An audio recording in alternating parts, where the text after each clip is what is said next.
श्रवण करते हैं तो हमें जीवन मुक्त ब्रह्म पर चरित सुनहि तज ध्यान।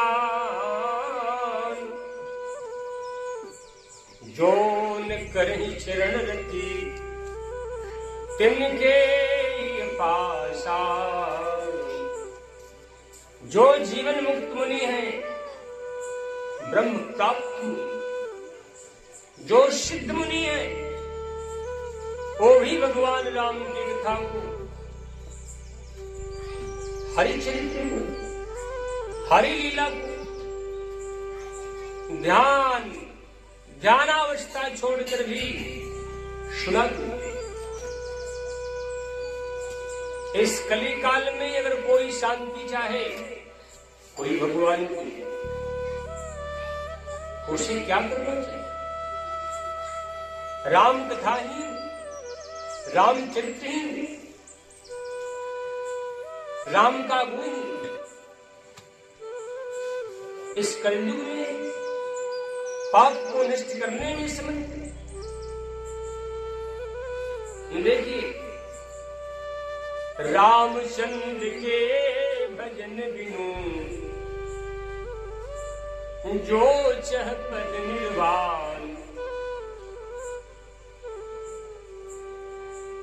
रामचंद्र के भजन बिनु जो चह पद निर्वाण। ज्ञानवंत किशोर पशु बिन पूछ विशाल। रामचंद्र के भजन के बिना, रामचंद्र के भजन बिन जो चह पद निर्वाण।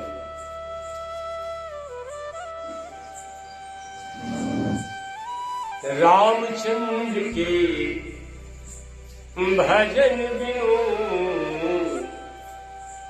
जो चह पद निर्वाण। रामचंद्र के भजन बिनु जो चह पद निर्वाण। ज्ञानवंत किशोर पशु बिनु पूछ विशाल।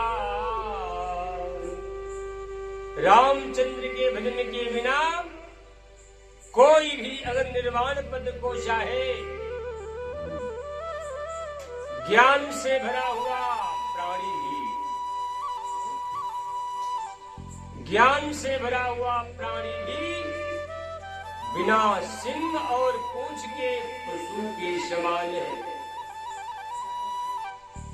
ऐसा जानकर राम भजन करना चाहिए, ऐसा जानकर हरि भजन करना चाहिए। राकापति सोढ़ से मुयऊ तारागढ़ समुदाय। राकापति सोढ़ से मुयऊ तारागढ़ समुदाय। सकल गृह दौलाई बिन रविरातन जाय। चंद्रमा तारागणों के साथ आकाश में उदय हो जाए, चंद्रमा तारागणों के साथ आकाश में उदय हो जाए तो भी पृथ्वी के सभी पर्वतों में दावाग्नि लगा दिया जाए तो भी बिन रवि रात न जाए। बिना सूर्य के आगमन का रात्रि नहीं जाती, बिना सूर्य के आगमन का ये रात्रि समाप्ति। ठीक वैसे ही प्राणी के हृदय में जब तक राम रूपी सूर्य उदय न हो, राम रूपी सूर्य का आगमन जब हृदय में नहीं होगा, तब तक से अज्ञान की कालिमा, अज्ञान की रात्रि प्राणी के हृदय से नहीं समाप्त होगी। मनुष्य स्वयं ही अपने आत्मा का हंता बन गए। प्राणी स्वयं ही अपने आत्मा का हनन करता बने। जो मनुष्य का वैरी है, जो मनुष्य का शत्रु, उसी को शरीर में मनुष्य पाल रहा है। उसको भोजन, उसको कपड़ा, उसको वस्त्र, उसको विषय, उसका सम्मान करता है। जो मनुष्य का हंता, आत्मा का हंता, मनुष्य का वैरी है, उसी को प्राणी अपने शरीर के अंदर उसको भोजन, उससे वार्तालाप, उससे बात विचार, उसके साथ रहन सहन, उसके साथ दिनचर्या, उसका सम्मान। इसीलिए प्राणी अपने बैरी से जब प्रेम करेगा तो उसका सर्वनाश तो निश्चित है। क्योंकि जैसे चोर मनुष्य के खजाना को लूट कर आंखों पर पर्दा डाल करके उसे गड्ढे में ढकेल देता, उसी प्रकार आत्मा का मनुष्य का हंता मनुष्य के आंखों पर विषय का पट्टी बांधकर, ममता की, वासना की पट्टी बांधकर इस प्राणी को, मनुष्य को, जीवात्मा को इस जन्म और मृत्यु के गड्ढे में ढकेल देगा। प्राणी को पहले अपने शत्रु को पहचानता, मनुष्य का शत्रु को तात प्रबलयति तीन खल, तात प्रबलयति तीन खल, काम क्रोध अरु लोभ, मुनि विज्ञान ज्ञान निधि, करहि निमिष मोह छोड़। तात प्रबलयति तीन खल, मनुष्य का तीन प्रधान शत्रु है। वो कौन? काम क्रोध अरु लोभ, मुनि विज्ञान ज्ञान निधि। एक काम और क्रोध और लोभ मद मोह, मुनियों के ज्ञान, मुनियों के मन में ही क्षोभ पैदा कर देते, मुनियों के मन में भी हलचल कर देते, काम पैदा कर देते, अहंकार पैदा कर देते। इसलिए ऐसा जान करके मनुष्य को सावधान रहना चाहिए। एक कथा बताता हूं। एक बार सच्चिदानंद घन, निर्गुण निराकार, अनंत चेतन, करुणानिधान, आनंदघन, आनंदघन, बन विहारी भगवान योगेश्वर श्री कृष्ण ने गरुड़ को बुलाकर गरुड़ जी से कहा, गरुड़ को बुलाकर गरुड़ जी से कहा, हे गरुड़ जी,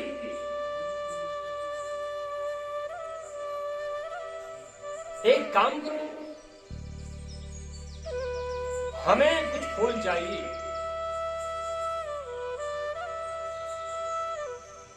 यक्षराज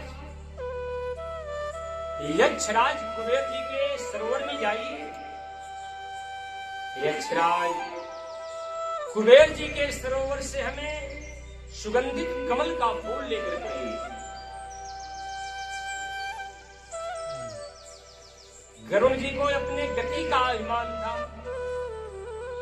गरुड़ जी को अपनी गति का अभिमान था। उन्होंने कहा कि प्रभु मैं अभी लाया। उस समय गरुड़ जी ने भगवान श्री कृष्ण के आदेशानुसार हवा को चीरते हुए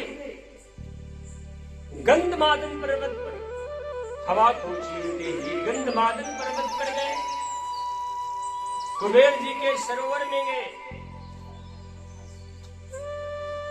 उस सरोवर में जाकर के फूल चयन करने लगे, फूल को चुनने लगे। सरोवर के ठीक बगल में हनुमान जी का स्थान था, वहीं रहकर के भगवान श्री राम जी का नाम लेते थे।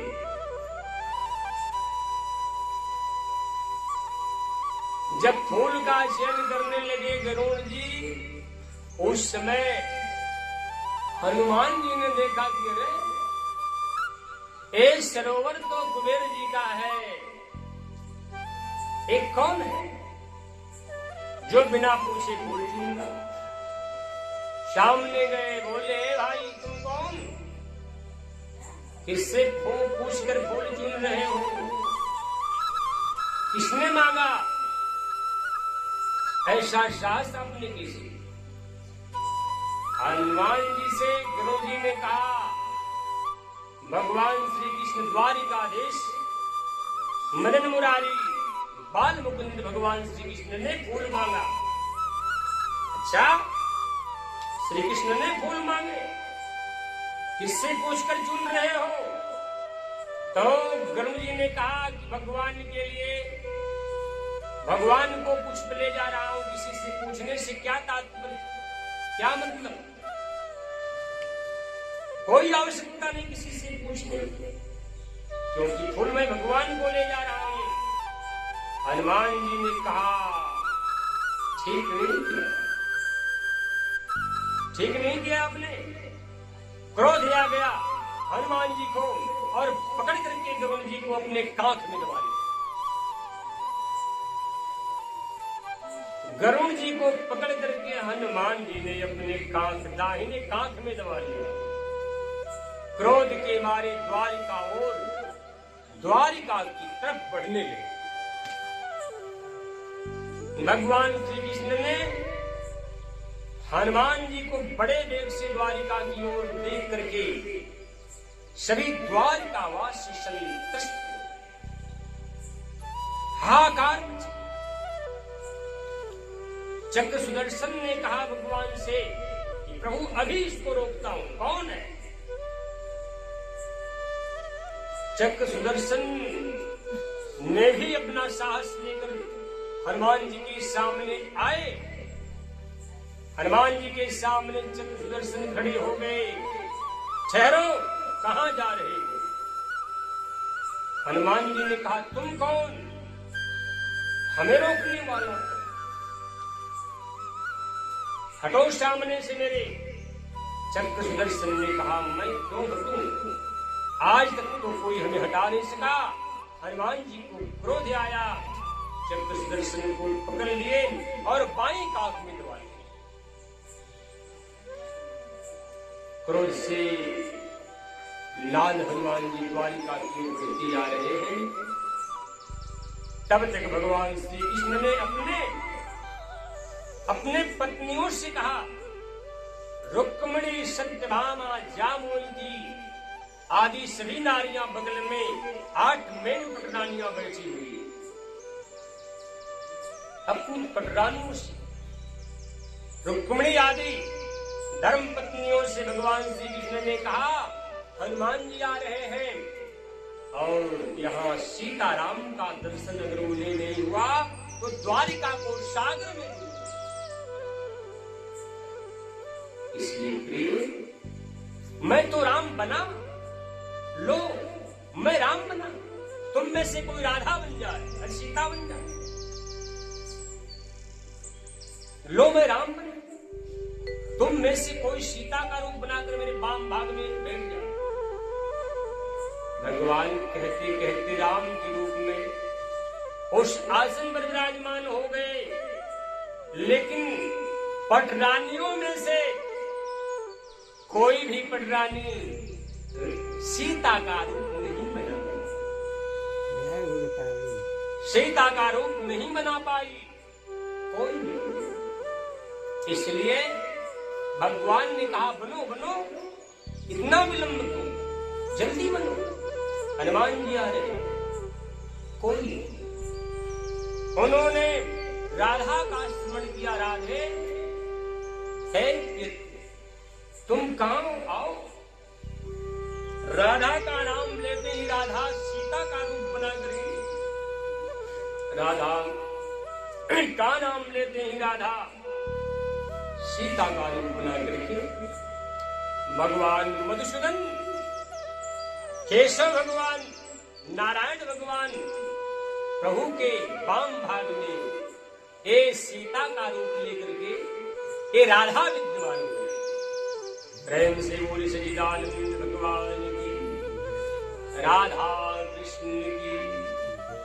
राधा सीता का रूप बना करके भगवान श्री कृष्ण के वाम भाग में विद्यमान हो जाती है।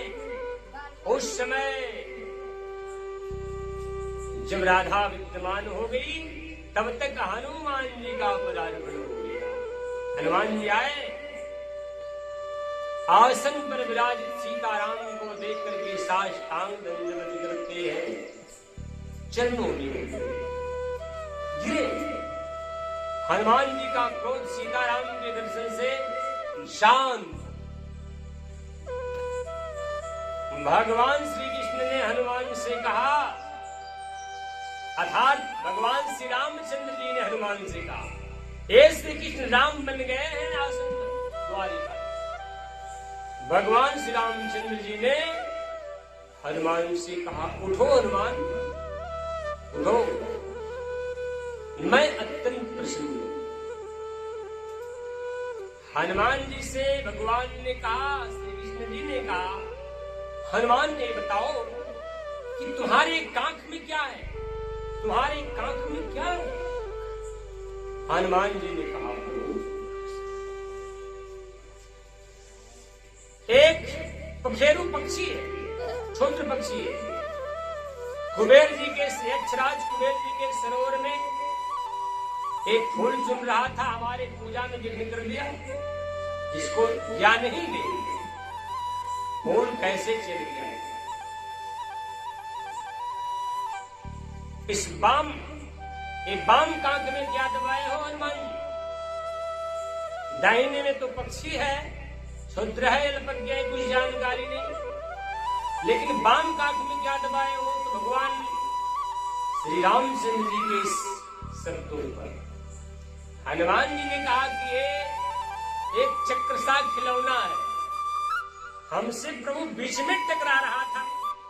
इसकी सामर्थ्य तो देखिए कि हनुमान से टकरानी चाहिए, आपके दास से टकरानी चाहिए। हनुमान जी देखो, इन दोनों को छोड़ो। प्रभु से हनुमान जी ने कहा, जब आपको फूल चाहिए था प्रभु तो मुझे बुलवा लिया होता। एक बेचारा पखेरु, एक पक्षी यक्षराज कुबेर के उस सरोवर से मिला, एक कैसे फूल ला सका? इसको ज्ञान नहीं मिली। ऐसा हनुमान जी ने जब भगवान श्री कृष्ण से कहा, भगवान श्री कृष्ण ने कहे, हनुमान जी अब इन दोनों को छोड़ दो। दोनों कांख को उठाते हैं हनुमान जी, एक कांख से चक्र सुदर्शन और एक कांख से गरुड़ जी निकल के बाहर आए। दोनों लोगों का सर नीचे झुका हुआ। भगवान श्री कृष्ण ने कहा, क्या गरुड़ जी सर नीचे क्यों? सर नीचे क्यों? चक्र सुदर्शन, तुम्हें भी अपने गति का गर्व था, सर नीचे। दोनों लोग सर झुकाए हुए हैं, प्रभु के चरणों में गिर पड़े। हे भगवान, हम सबको अहंकार हो गया था और अब चेतना हुआ, हम सबको क्षमा करो। चरणों में गिर पड़े गरुड़ जी, चक्र सुदर्शन, जो भी शक्ति है, जो भी करते हैं आप करते हैं, आपकी इच्छा से ये संसार बन जाता, आपकी इच्छा से संसार बिगड़ जाता। यहाँ किसी की सत्ता नहीं भगवान, ये आपकी सत्ता है। भगवान श्री कृष्ण ने हनुमान जी से कहा कि हनुमान अब तुम गंधमादन पर्वत पर जाओ और मेरा नाम स्मरण करते हुए अपने जीवन का लाभ लो। मेरी भक्ति प्रचार शांति मुझ में निभा। हनुमान जी ने सीताराम को प्रणाम करके द्वारिका में सीताराम के रूप में भगवान श्री कृष्ण ने राधा विद्यमान प्रणाम करके हनुमान जी गंधमादन पर्वत पर चले आए। भाई हे भगवान की शिव हे साधुगण, देखिए रमन्ते जोगिनो अनंते सत्यानंदे चिदात्मनि तदे पदम राम ब्रह्म विधीयते। प्रेम से बोली सच्चिदानंद भगवान की। रमन्ते जोगिनो अनंते सत्यानंदे चिदात्मनि, जिसमें राम रमण करते हैं वो कौन? जिसमें राधा रमण वो कौन? रमन्ते जोगिनो अनंते सत्यानंदे चिदात्मनि, जिसमें सृष्टि के सारे योगी रमण करते हैं वो राम है। रमन्ते योगी, जिसमें सृष्टि के सारे योगी रमण करते हैं वो राम है, और जिसमें राम रमण करते हैं वो सीता राधा है। जिसमें राम रमण करते वो राधा सीता।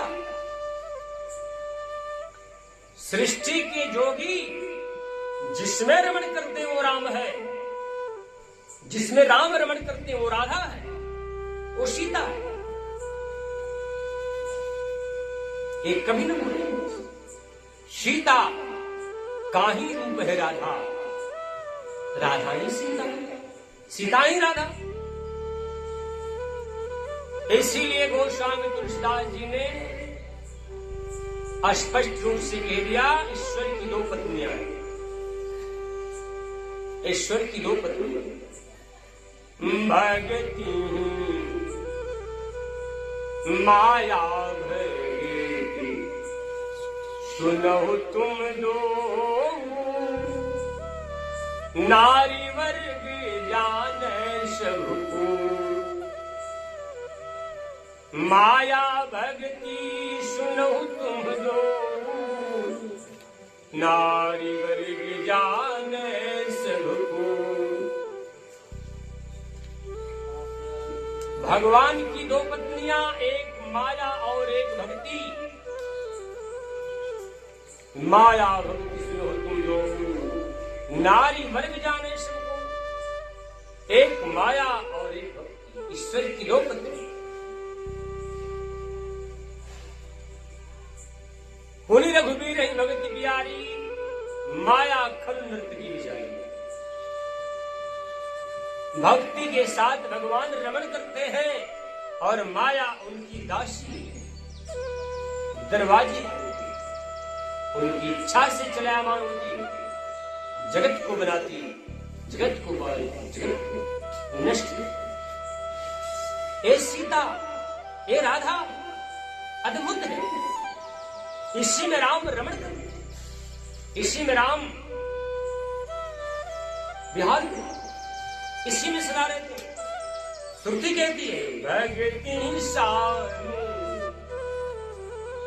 भगति सानु कोल रघुराया, ताते तेहि गरपति अति माया। भक्ति के अधीन भगवान होते, भक्ति के अधीन भगवान रहते हैं। ये सीता भक्ति का प्रत्यय दूसरा रूप है, ये राधा भक्ति का प्रत्यय दूसरा रूप। और ये श्री कृष्ण और ये राम एक ही सिक्के की दो पहलू। ये राधा और ये सीता, ये दोनों एक ही है। समय समय का दृष्टांत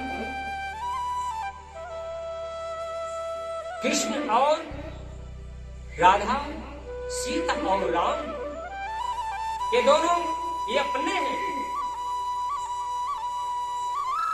राधा ही सीता, सीता ही राधा, कृष्ण ही राम, राम ही कृष्ण, इसमें कोई भी नहीं। जो भगवान की दास होते, जो भगवान का सेवक होते हैं, ऐसा तो नहीं। यही सत्य है, एक पराकाष्ठ है। ऐसा जानने वाला व्यक्ति कभी भी माया से आच्छादित नहीं, कभी भी माया से आच्छादित नहीं होता। आप लोग भी अपने मन को, अपने तन को, अपने जीवन को उन परमात्मा को समर्पित करके भगवान श्री राम चंद्र जी के चरणों में समर्पित, राधा की तरफ प्रिय बन जाइए, सीता की तरफ प्रिय बन जाइए। जैसे भगवान भक्ति निर्मल करते हैं, राधा निर्मल, उसी प्रकार जिस दिन आपके अंदर भक्ति रमन करेगी, राधा रमन करेगी, राम भी आपके हृदय में रमन करेंगे, श्री कृष्ण। जब आपके शरीर में भक्ति नहीं तो राम नहीं, आपके शरीर में राधा नहीं तो कृष्ण नहीं। ऐसा जानकर श्रद्धालु भक्तों को, भगवान के सेवकों को, दास को चाहिए कि सदा सर्वदा अपने हृदय में भक्ति को रखे। देखिए, रायन को भूषण इंदु है, दिवस को भूषण भानु। रायन को भूषण इंदु है, दिवस को भूषण भानु। दास को भूषण भक्ति है, भक्ति का भूषण ज्ञान। ज्ञान को भूषण ध्यान है, ध्यान को भूषण त्याग, त्याग को भूषण शांति पद तुलसी अमल यदान। प्रेम से बोली सच्चिदानंद भगवान की। रात्रि का गहना चंद्रमा, काल रात्रि के समय में अगर चंद्रमा उदय हो जाती है तो रात्रि की सुंदरता बढ़ जाती है। दिवस दिन को, दिन में भगवान भास्कर का, भगवान आदित्य का, रवि सूर्य का आगमन जब हो जाता तो दिन की सुंदरता बढ़ जाती। आप दास कहलाते हैं, आप सेवक, आप दास कहलाते, आप सेवक कहलाते। लेकिन दास का कहना है, दास को भूषण भक्ति है। दास की सुंदरता, दास का गहना भक्ति है। भक्ति नहीं तो आपकी कोई सुंदरता नहीं। भक्ति अगर आपको मिली तो भक्ति का गहना ज्ञान है। भक्ति करने से ज्ञान का जन्म होता है। ज्ञान जब हृदय में आ जाता है तो स्वतः ही ये मन, ये इंद्रियां, ये बुद्धि, ये चित्त संसार की विषय वासनाओं से रहित होकर चित्त जो है उन परमानंद में जाकर निमग्न, इस ध्यान लग जाता है। ज्ञान का आभूषण ध्यान है। आज जिस दिन मनुष्य की चित्त वृत्ति का निरोध होकर परमात्मा में जब ध्यान लगता है, उस समय मनुष्य के शरीर में जो इच्छा है, इच्छा काया, इच्छा माया, इच्छा जग जाया। कहे कबीर जो इच्छा विवर्जिता को पार न पाया। जो मनुष्य के हृदय में इच्छा अनादि काल से देराजमा रखी है, इच्छा ध्यान लगते नष्ट हो जाती, समाप्त, त्याग हो। ध्यान का भूषण त्याग है। जिस दिन परमानंद में आपका ध्यान स्थिर एकाग्र हो गया, उसी इच्छा का संसार नष्ट है। जब आपका संसार से आपको जब विरक्ति मिल गई, इच्छा का त्याग हो गया, माया का त्याग हो गया, उस समय त्याग को भूषण शांति तुलसी अमलादाग, त्याग का गहना भगवान का परम शांति है। त्याग का आभूषण भगवान का परम कैवल्य है। सदगति एक कथा बता, त्याग का रूप बड़ा विचित्र। प्राचीन काल में एक पंचाल देशी राजकुमार, प्राचीन काल में सिंह केतु नामक पंचाल देशी एक राजकुमार अपने सेवकों के साथ जंगल में शिकार खेलने के लिए गया और उस राजकुमार के सेवकों में से एक सबर सेवक साथ से बिछुड़कर, राजकुमार से बिछड़कर और शिकार खेलते दूर निकल गया। उस समय दूर जाने पर उसे एक शिवालय दिखाई पड़ा। शिव का मंदिर टूटा हुआ शिवालय दिखाई पड़ा। उस टूटे हुए मंदिर में ठीक दरवाजा पर भगवान शिव का लिंग पड़ा हुआ, शिवलिंग पड़ा हुआ। वो जलहरी से बाहर हो गया।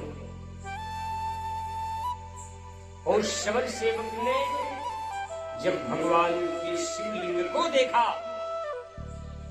उसके हृदय में प्रेम जागृति हुई। गया, धनुष रख दिया, बाण रख दिया, भगवान शिव के लिंग को हाथ से स्पर्श उठा लिया, हृदय से लगाया, प्रभु का ध्यान। प्रभु आप इस वन में इतने कष्ट हो, कोई सेवक आपका नहीं, कोई दास था, आपकी कृपा से मैं आपकी सेवा करूंगा। शबर सेवक ने उस टूटे हुए शिवलिंग को लेकर राजकुमार पंचाल देशीय राजकुमार के पास आया। राजकुमार से कहा कि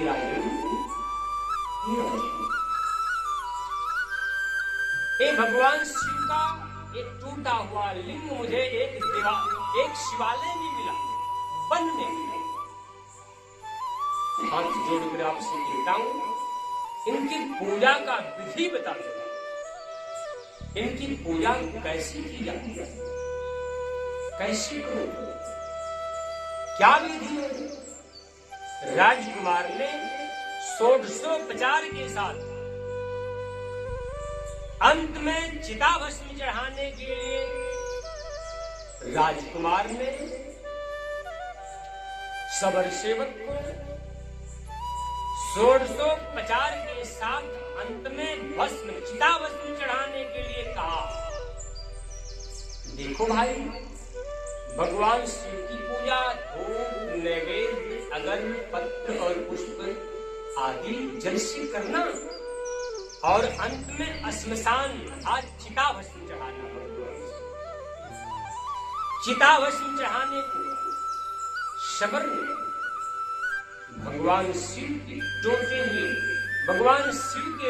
हुए उस शिवलिंग को लेकर घर पर आया, अपनी पत्नी को लिखा। दोनों पति पत्नी मिलकर के आचार्य के द्वारा एक स्थान पर, घर के बगल में एक स्थान पर प्रतिष्ठित कर देते और प्रतिदिन शाम सुबह भगवान शिव को पत्र से, पुष्प से, जल से, चंदन नैवेद्य आदि अर्पण करते हुए और अंत में चिताभस्म करते हुए भगवान की सेवा में तल्लीन हो गया। तत्पर सेवा करने लगा भगवान शिव का। उस समय एक दिन पत्र पुष्प जल आदि इकट्ठा करके जब आसन पर बैठ गया तो देखा कि पात्र में चिताभस्म नहीं है, चिताभस्म नहीं। घबरा गया।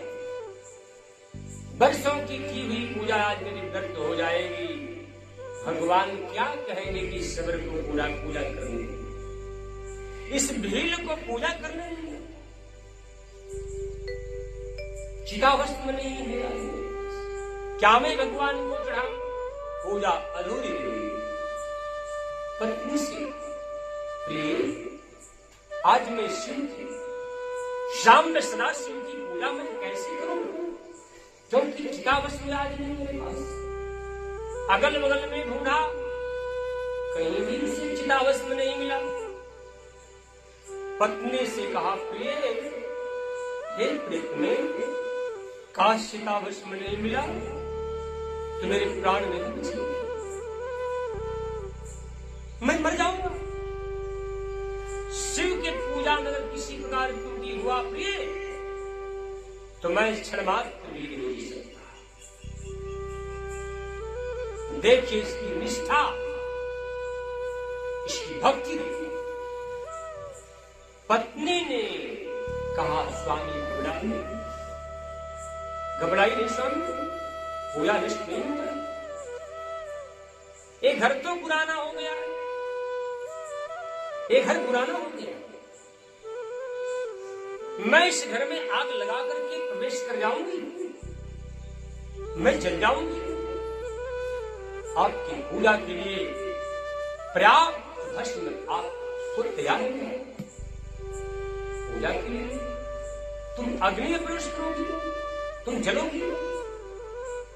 ऐसा सुनकर के पहले तो घबराया, समझाई, स्वामी ओ दास कैसा, ओ सेवक कैसा कि अपने जीवन को भगवान की पूजा में समर्पित न कर दे, भगवान के प्रेम में समर्पित न कर। ये शरीर किस काम का? मरना तो है एक दिन, लेकिन भगवान के लिए मैं मर जाऊं, इससे बड़ा अच्छा क्या हो सकता? इसलिए स्वामी चिंता न करें, मैं इस घर में आग लगा करके प्रवेश कर जाऊंगी और हमारे चिताभस्म से आप भगवान सदा शाम शिव की पूजा करना। आनंद मंगल मंगल। बहुत वाद विवाद की बात, सबर तैयार हो गया, भेड़ तैयार हो गया। शबरी ने, भिलनी ने उस अपने झोपड़ी में घर में आग लगाई और अपने पति का प्रदक्षिणा करी, अपने पति का प्रदक्षिणा करी। भगवान सदाशिव को ध्यान में रख करके अग्नि देवता को प्रणाम करके अग्नि का प्रदक्षिणा करके भगवान सदाशिव को हृदय में रख करके और अग्नि में प्रवेश करे। अग्नि में जब प्रवेश कर गई शबरी, बिलनी जल गई। भेल को, शबर को कोई विषाद नहीं हुआ, शिव में निष्ठा। उस चिताभस्म को लिया, भगवान शिव की मंदिर में आया, भगवान शिव के ऊपर चिताभस्म को चढ़ाया। इसके पश्चात, पूजा के पश्चात, वो शबर अपने पत्नी को बुलाता, प्रिय तुम कहां हो, आकर भगवान का प्रसाद लो। बस वही चिताभस्म चढ़ाया और बुलाया, प्रिय तुम कहां हो, आओ भगवान का प्रसाद ले लो। इतना कहते ही उस शबर के उस झोपड़ी से निकल करके वो बाहर आ रही है, मुस्कुराता चेहरा है, प्रसन्न चेहरा। स्वामी के पास आकर के हाथ बढ़ाती है, प्रसाद ली। भेल ने शबर ने देख करके आश्चर्यचकित हो गया, बोला कि तो याद आया कि वो तो उस महल में जल गई थी, ये झोपड़ी जल गई थी, ये तुम भी जल गई थी और प्रसाद के लिए लेने के लिए आ गई। ये क्या आश्चर्य थी। हाथ जोड़कर बोली, ये स्वामी, जिस समय में आग लगाकर की आग में प्रवेश की, उस समय हमको ऐसा लगा कि मैं जल में जा रही हूं। जिस समय में झोपड़ी में आग लगाकर के प्रभु का, शिव का ध्यान करके जब इस अग्नि में प्रवेश किया था, उस समय ऐसा लगा कि मैं जल में प्रवेश कर रही हूं। थोड़ी समय तो आधे क्षण में गहरी निद्रा में रही, अब मैं जागी हूं और आपने प्रसाद के लिए बुलाया स्वामी, मैं प्रसाद लेने आ गई। शबर ने समझ गया कि ओ, हमारे सदा सांब श्री की ये लीला है, भगवान की लीला है। भगवान के शरणों में गिर पड़ा, शिव के शरणों में गिरा। हे अनंत, हे अविनाशी, हे विश्वकेतु, हे धर्म के ध्वजा, धन्य है आप, धन्य है आप। मैं नहीं, आप है, संसार आपका है, ये सब कुछ आपका है। चरणों में गिर पड़ा। उसकी पत्नी भी भगवान शिव के चरणों में, भगवान की चढ़ाई से, चरण सेवा से दोनों दाम करते। शबर और शबरी दोनों परम शांति। देखते ही देखते आकाश से विमान आया, उस विमान पर 4 पार्षद बैठे हैं और जब ही शबर को स्पर्श करते हैं, उस समय एक भगवान शिव का रूप लेकर के विमान में बैठकर दोनों दाम्पत्य भगवान शिव के परम धाम चले गए। भगवान शिव के परम धाम में ये है त्याग का प्रभाव, ये है सेवा का प्रभाव, ये है भक्ति। भगवान शास्त्र में भक्तों के आधीन, सेवा के आधीन। जहां सेवा है, जहां भक्तों में प्रीति प्रेम है, वहां भगवान होते हैं। जहां त्याग है, वहां भगवान होते हैं। शबर ने उन परमात्मा के लिए अपने जीवन को समर्पित कर दिया, अपने शरीर को भी त्याग कर डाला, ममताओं से परे हुए। आज अपने जीवन का त्याग करके जगत में भक्ति का प्रभाव उठाए। इसी प्रकार से आज भी कोई सत्य निष्ठा वाला, सत्य प्रेम वाला, सत्य कर्म वाला, सत्य धर्म वाला कोई भी भक्त हो भगवान का, आज भी वो भगवान को प्राप्त हो सकता है, इसमें कोई संदेह नहीं। ऐसा जान करके आप सब लोग भगवान की चरणों से सदा प्रेम करें। देखिए, भगवान एक ही है, अनेक सा प्रतीत होते हैं। जैसे एक ही सूर्य आकाश में विद्यमान है, लेकिन घटाकाश की भांति कोई अनंत रूप में दिखाई देते, वैसे ही भगवान भी एक, परमात्मा एक है, लेकिन भक्तों के भाव अनंत हो जाने से एक ही परमात्मा अनंत रूप में दिखाई दे। भगवान ने, श्री कृष्ण ने गीता में स्पष्ट की, यथा मां प्रपद्यन्ते तांस्थैव भजाम्यहम् अमृतमान वर्तन्ते मनुष्यापात सर्वशः प्रेम से बोलिए सच्चिदानंद भगवान। जो भक्त मुझे जिस प्रकार से बचता है मैं भी उस भक्त को उसी प्रकार से बचता हूं।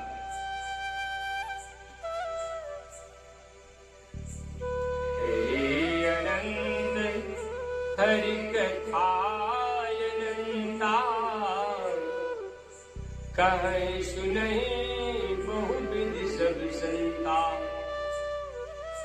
हरि अनंत है, उनकी कथा भी अनंत अप्रमेय है, अनिर्वचनीय।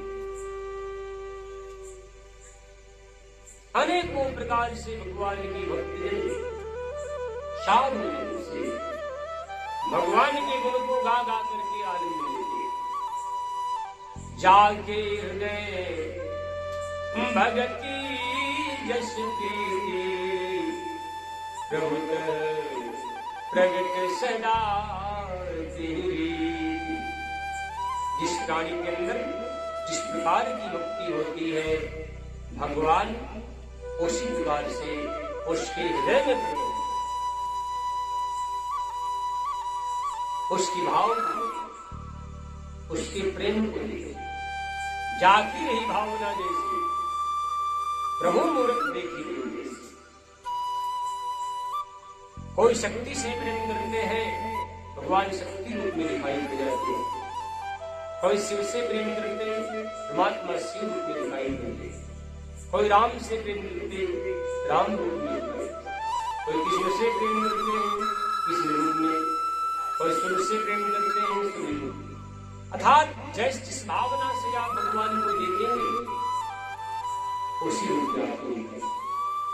जिस प्रकार की आपकी इच्छा होगी उसी प्रकार आपकी इच्छा पूरी होगी। स्वार्थ से मिलेंगे भगवान से, निस्वार्थ भाव से भगवान मिलेंगे। निष्कपट भाव से भगवान से मिलेंगे, निष्कपट से मिलेंगे।